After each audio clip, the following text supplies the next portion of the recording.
Sharing the love of Christ across the street and around the world.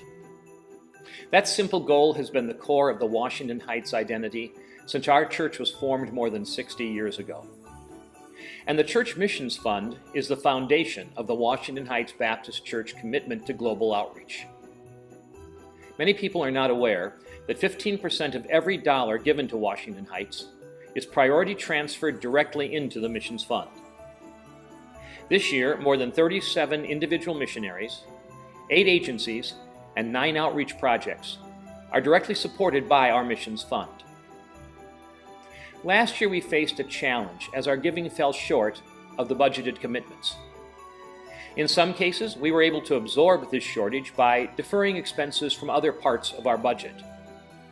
But we are committed to fully supporting each of our missionaries and outreach programs. We know they are counting on us. Let me stress that every missionary and every outreach program in our missions budget received 100% of the funds that we committed to them last year. But since the Missions Fund reflects a percentage of the overall giving, the drop in giving created a deficit in the Missions Fund of almost $36,000. Gifts to Christ is seeking to restore $16,000 back into the Missions Fund in order to replace needed resources and fully equip the fund to meet every commitment in 2020. In the past 3 years, we have taken on 6 new or new-to-us missionaries, like our own Murin Brads, who will be leaving for South Africa in just about 1 month. We know this project is not as glamorous as some of the other initiatives in this year's Gifts to Christ, but restoring these funds will ensure that each of our missionaries and agencies continues to be equipped and supported in the vital work they do, and that our church is prepared to meet the challenges ahead. Well, my name is Randy Richner. Cindy and Jason and I are missionaries in WHBC, Brazil. We've been supported by Washington Heights for the past 25 years.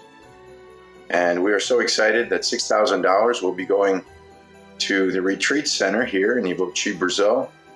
The retreat center is so important to our ministry. Be used to develop leadership. It'll be used for retreats for our men, for our women, for our teenagers. Will also be a blessing to several of our sister churches who also use the retreat center. And we'd like to do some painting, get some mattresses in, put some safety doors in, and do some other improvements that will make this location so much more useful. So thank you so much for your gift, and we look forward to putting it to good use here in ministry in Brazil.